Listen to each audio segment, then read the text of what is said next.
오늘의 본문 말씀은 엘리 가문이 하나님의 심판과 저주를 받는 것에 관한 내용입니다. 아마 설교자에게 이러한 본문은 가장 선택하고 싶지 않은 본문일지도 몰라요.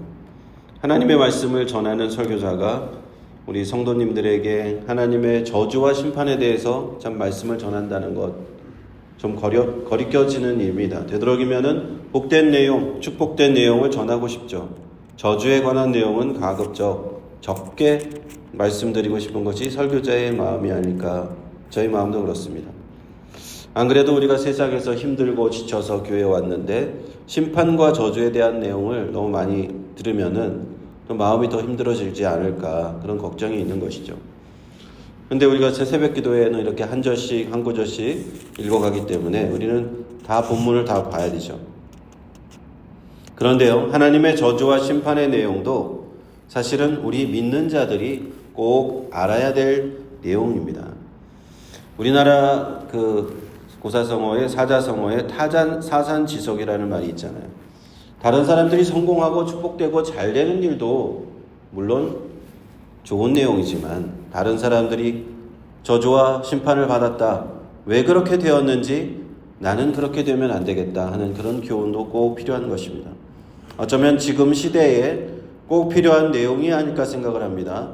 요즘 시대에는 너무나 축복된 말씀만 전하네요. 축복, 복받는 얘기, 성공한 얘기. 그러니까 신자들의 믿음이 너무 한쪽으로만 쏠려 있어요. 하나님이 나를 너무 복 주시는 분으로만 생각한다라는 겁니다. 그러나 하나님은 사실은 복 주시는 분, 어떤 우리가 소원을 들어주시는 아라비안 나이트에 나오는 램프의 요정과 같은 그런 분은 아닙니다. 우리가 은혜의 시대, 구원의 시대에 살고 있는 까닭에 너무 우리가 기복신앙, 하나님이 나에게 복 주시고 날 잘되게 해주시고 이런 얘기만 하지만, 그것만 알면 우리는 하나님을 정확하게 알지 못하는 겁니다. 사랑의 하나님만 하다 보면 하나님의 다른 면을 알지 못해요. 동전에 분명히 양면이 있어요. 한쪽 면만 알면 안 됩니다.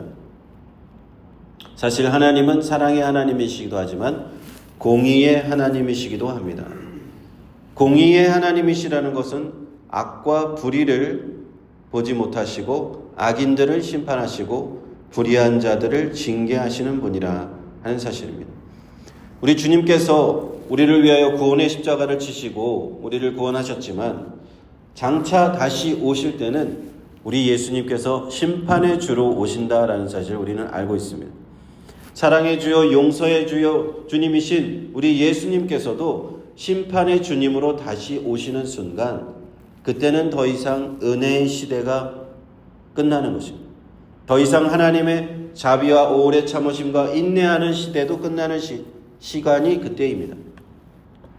그러므로 우리가 구원받는 것은 내일로 미룰 수 있는 일이 아니에요. 내일도 있는데 좀 더 지난 다음에 하나님 믿을게요, 예수님 믿을게요. 아니요.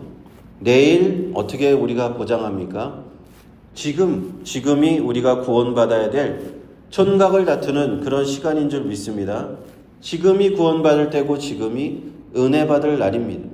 너무 늦기 전에 하나님께 나와야 되고, 너무 늦기 전에 회개해야 되고, 예수 믿고 구원받아야 되는 줄로 믿습니다. 오늘 말씀을 보시면 엘리가 매우 늙었더니 22절에 그 아들들이 온 이스라엘에게 행한 모든 일과 회막문에서 수종드는 여인과 동침하였음을 들었다라고 되어 있습니다. 엘리의 나이는 4장을 보면 98세라고 나와 있습니다. 나이가 참 많았죠. 그런데 그 아들들이 계속 홈니와 비느하스 두 아들이 하나님의 제사를, 희생 제사를 경멸하며 자기들 마음대로 그 제물을 취하더니 거기에 더해서 한 가지 더 악을 행합니다. 회막문에서 자잘한 여러 가지 직무를 하던 여인들과 동침하였다는 내용을 듣고, 이 제사장의 아들들이 이러한 내용을 듣고 엘리가 아들들을 책망하지만 뒤늦게 그들을 타일러 보지만 그들은 이미 때가 너무 늦었어요. 너무 그때는 뒤늦게 그 사람들이 회개하십시오, 뒤늦게 이제는 하나님 앞에 돌아오십시오 할 때 너무 멀리 간 사람들은 회개할 수 없는 상황도 있습니다. 엘리의 아들들이 그렇게 된 거예요. 책망하는 아버지의 말을 듣지 않습니다. 그들이 그 아비의 말을 듣지 아니하였으니 이는 여호와께서 그들을 죽이기로 뜻하셨습니다. 이미 그 아들들에게는 회개할 기회조차 지나가 버렸어요. 사랑하는 성도 여러분, 우리는 이 말씀을 통해서 하나님의 심판의 때를 두려워해야 되는 겁니다. 우리에게 분명히 하나님께서는 회개의 기회를 주십니다. 그것도 오랫동안 여러 번 기회를 주십니다. 이 홈리와 비느하스에게 얼마나 많은 기회를 주셨을까 생각해 봅니다. 오래 참으시고 하나님의 사랑으로 그렇게 인내하시고 기회를 주심에도 불구하고 그 기회를 놓쳐버린다면 너무 늦어버릴 수가 있는 거예요. 이미 하나님께서 엘리의 아들들 죽이기로 정하셨다는 거예요. 심판하시기로 정하셨다는 것입니다. 그러므로 회개하고 싶어도 할 수가 없는 상황까지 가는 거예요. 가끔 제가 그런 분들을 봅니다. 젊은 시절에 하나님 앞에서 좋은 시절 자기 마음대로 살고 회개의 기회를 다 놓치고 그렇게 하나님 뜻대로 살지 않다가 자기 뜻대로 마음대로 살다가 그 회개의 뜻을 다 놓쳐버린, 때를 다 놓쳐버린, 늦어버린 사람들을 말입니다. 하나님께서 많이 기회를 주셨어요. 그런데 더 이상 엘리의 아들들과 같이 더 이상 회개할 수 없는 사람들이 있습니다. 그런 사람들은요, 사람들에게도 버림받습니다. 가족들에게도 버림받아요. 말로가 비참합니다. 자식이가 뿌린 대로 자기가 거두는 거예요. 하나님이 아무리 사랑의 하나님이라고 하지만 하나님의 사랑을 우리가 남용해도 된다는 뜻은 아닙니다. 예수님께서 아무리 용서의 주님이라고 하시면 그 용서를 내가 마음대로 이용한다고 해서 무사할 것이다. 그것 큰 오산입니다. 십자가의 보혈에 우리가 죄사함을 받고 구원받았는데도 불구하고 하나님의 뜻을 저버리고 불순종하면서 내 마음대로 살아도 될 것이다 착각하면 안 되는 거예요. 우리가 마태복음 12장에서 우리가 많이 마태복음을 배웠잖아요. 공부했잖아요. 더러운 귀신이 사람에게서 나갔을 때 다시 돌아와 보니까 그 집이 비고 청소되고 수리되니까 또 자기보다 더 악한 귀신 7을 데리고 들어왔고 그 사람의 형편이 전보다 더 심하게 된 그런 말씀을 예수님 해주셨잖아요. 우리 예수님을 영접하고 구원받은 성도, 하나님의 은혜를 받은 이 성도가 만일 하나님을 떠나서 자기 마음대로 세상에 살다가 그렇게 나중에 다시 돌아오려고 할 때 하나님께서 은혜를 주셔서 참 다시 받아주시면 너무나 감사하지만 그렇게 되지 못할 때는 그 처음보다 나중이 더 나빠진다라는 겁니다. 그러므로 고린도전서 10장 12절 말씀은 이렇게 말씀합니다. 그런즉 선줄로 생각하는 자는 넘어질까 조심하라. 예수 그리스도를 믿는 성도님들도 항상 그러므로 자신이 하나님 앞에 겸허히 자신을 돌아봐야 돼요. 내가 믿음 안에 거하고 있는가? 하나님 뜻대로 내가 행하고 있는가? 하나님이 나를 보시기에 합당한 삶을 살고 있는가? 하나님 나를 책망하실 것이 없는가? 자신을 늘 돌아봐야 됩니다. 하나님을 내가 회개할 것이 없는가? 그럼 빨리빨리 회개를 해야 돼요. 하나님은 빨리 회개하는 자를 기뻐하시고 그를 또 새롭게 하십니다. 다윗을 보십시오.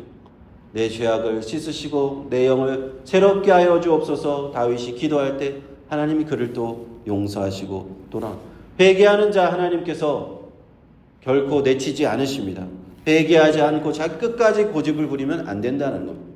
하나님이 나를 징계하실 때 감사함으로 빨리 우리는 돌이켜야 됩니다. 하나님은 때로는 우리를 사랑으로 징계하십니다. 하나님이 때리신다는 거예요. 우리에게 아프게 하신다는 거예요. 그런데 그게 감사한 것임을 우리는 알아야 됩니다. 히브리서 12장 5절 8절 말씀에 내 아들아 주의 징계하심을 경히 여기지 말며 그에게 꾸지람을 받을 때 낙심하지 말라. 주께서 그 사랑하시는 자를 징계하시고 그가 받아들이시는 아들마다 찌찌찔 하심이니라. 너희가 참음은 징계를 받기 위함이라. 하나님이 아들과 같이 너희를 대우하시나니 어찌 아버지가 징계하지 않는 아들이 있으리요. 징계는 다 받은 것인데 너희에게 없으면 사생자요 친아들이 아니다 라고 말씀합니다. 하나님의 자녀가 잘못된 길로 가고 있습니다. 그러면 하나님이 그걸 징계하시는 게 은혜입니다. 하나님이 징계하지 않고 하나님이 때리지 않으면 그것이 더 큰일 나는 겁니다. 내가 믿음의 길을 떠나서 하나님을 멀리 떠나가고 있는데 아무런 일도 일어나지 않는다고, 더 잘 먹고 잘 산다고요? 그걸 부러워할 일일까요? 전혀 그렇지 않습니다. 징계를 받지 않는 것이 축복이 아니에요. 오히려 저주일 수 있습니다. 하나님은 사랑하시는 자를 징계하시는 줄로 믿습니다. 하나님이 받아들이는 자녀는 채찍질하심, 사랑의 매로 구원하시려고, 그를 하나님의 나라에서 높이시려고, 영광 주시려고 우리에게 매를 드시는 거예요. 그러므로 구원의 길로 다시 돌아와 하나님 자녀의 삶을 살아가라 하는 것입니다. 나에게 하나님이 징계를 주실 때 우리는 감사함으로 받고 회개하면 되는 줄로 믿습니다. 오늘 27장 36절 보십시오. 엘리 제사장의 가문이 어떻게 하나님의 심판을 당하는지 한번 보세요. 엘리 제사장의 가문은 원래 제사장 가문으로 대대로 택함을 받은 가문이었는데 그것마저 하나님이 뒤집어 버리십니다. 엘리 제사장과 그 아들의 행실을 보고 나를 존중히 여기지 않기 때문에, 나를 존중히 여긴 자는 내가 존중히 여기지만 나를 멸시하는 자를 내가 경멸하리라. 너희들 가문은 이제 제사장 가문이 될 수가 없다는 거예요. 그리고 그 가문의 노인이 하나도 없게 되게 하겠다고 하십니다. 모든 자손이 젊어서 죽는다, 요절하게 된다라는 뜻이에요. 홈리와 비느하스가 한날 한시에 동시에 죽는데 그것이 표징이 될 것이다 하십니다. 그리고 다른 제사장 가문을 일으키신다고 합니다. 그 다른 제사장 가문은 사독 제사장 가문이에요. 사독 제사장. 그런데 이 구절에는 또 영적인 의미도 있습니다. 우리의 참 제사장 되신 예수 그리스도 우리 주님을 상징하는 말씀이기도 해요. 그러면 엘리 제사장 가문은 어떻게 됩니까? 겨우 밥만 얻어먹는 정도로 연명하는 정도로 추락하게 되는 겁니다. 오늘 말씀을 통하여 우리는 사랑의 하나님께서 동시에 공의의 하나님이시라는 것을 또 마음 깊이 깨닫게 되었습니다.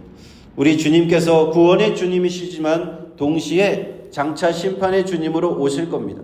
그러므로 구원의 때는 너무 늦어 미루면 안 되는 거예요.